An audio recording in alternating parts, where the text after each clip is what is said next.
Hi, this is The Basics, a multi-part series about all the basics to do with photography. Everything from what is a camera and how do I hold it, all the way up to how do I do post-processing. It'll be both in this studio as well as beyond these walls in the field. Join me.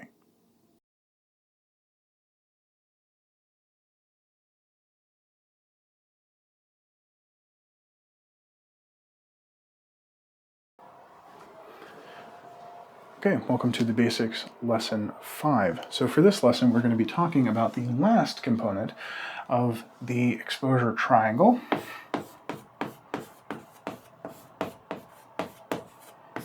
Aperture.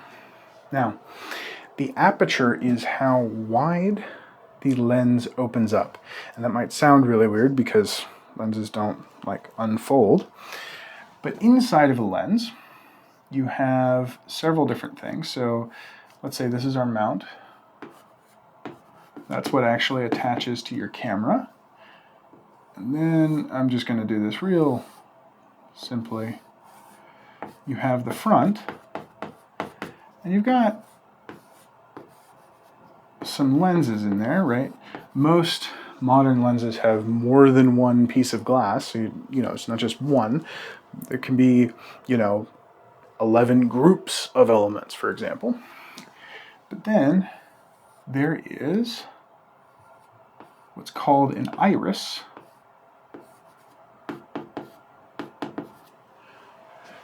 before it finally reaches your camera. And what that iris does is it opens and it closes. So, for example, you can have a camera which has an opening. Let's say this is a relatively small opening. Let's say this is what we call f4. Okay, so we have an opening that's f4 here, which means there's a particular cylinder of light that can come through. Essentially, the smaller the hole, the less light is let through, but the more specific that cylinder is. Hopefully that makes sense.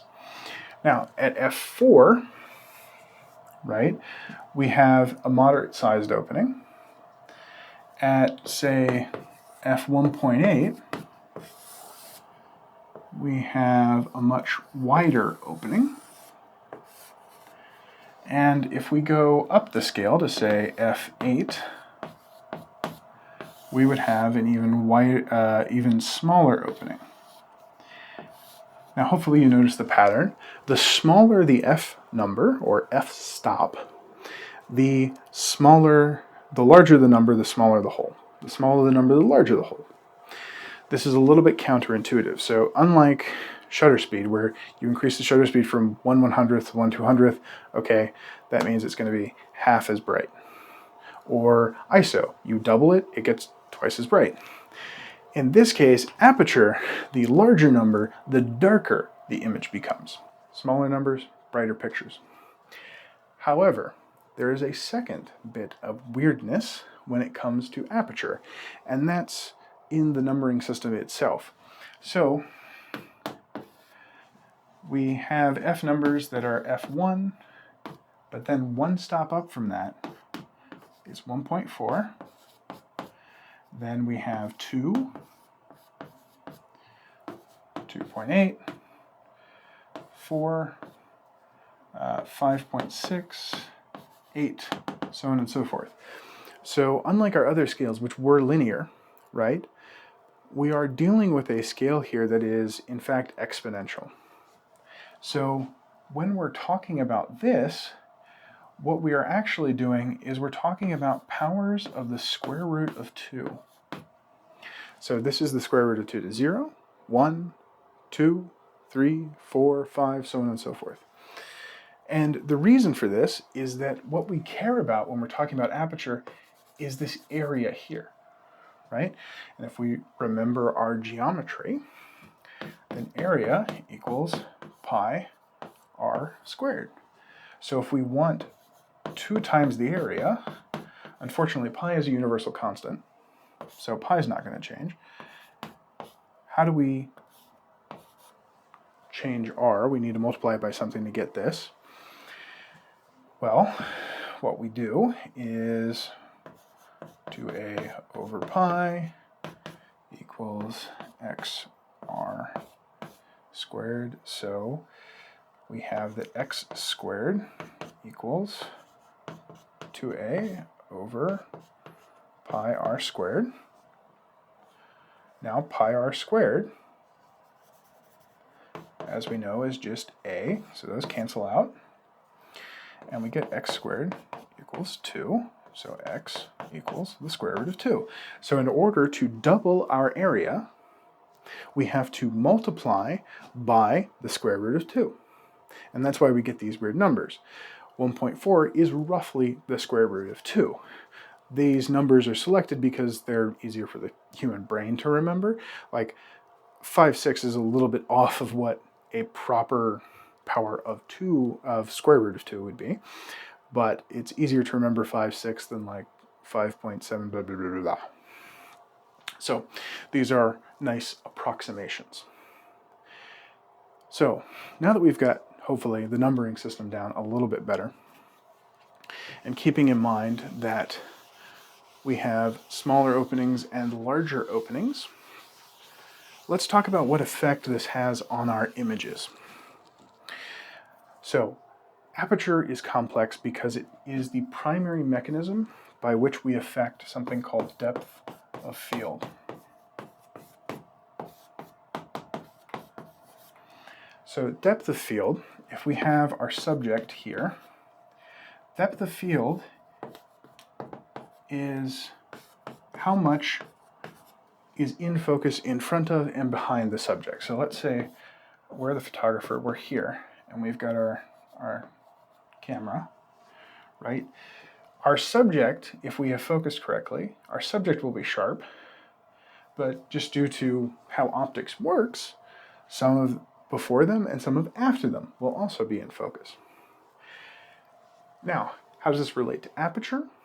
Well, as you get that cylinder of light that comes in smaller and smaller, you eliminate all sorts of extraneous light, which means that as aperture increases,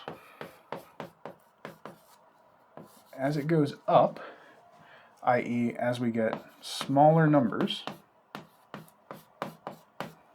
all right, so your 1/8, your 1/2s, your 1s, your 1/4s, as we get smaller, we have less depth of field. And as we get bigger numbers,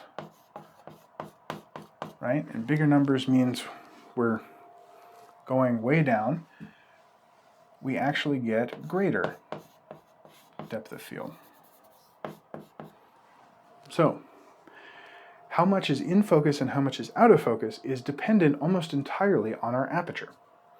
Now, depth of field is also affected by how far away you are and certain other conditions, but if we're in a static position and our subject is in a static position, and we want to change how much is in focus, both in front and behind the subject, then we need to change our aperture. That's why some photos that you see have that really razor thin, like where somebody's face is the only thing that is in focus and everything behind them just is completely blotted out. That's because we have a really small depth of field and we have a really small aperture number. So we've got a really wide opening. Okay? And then as we get those bigger numbers, we stop it down. Those extraneous light rays go away. So things don't get blurred out as much. Right? So aperture is how we control depth of field, and there are multiple reasons why we might want depth of field for various creative effects or because there's something distracting in the background. So my recommendation, if we're talking about I want to get a good exposure, what should I change first? My recommendation is, if you can, change the shutter speed first. Now I'm a landscape photographer, so shutter speed, generally speaking, isn't a problem for me.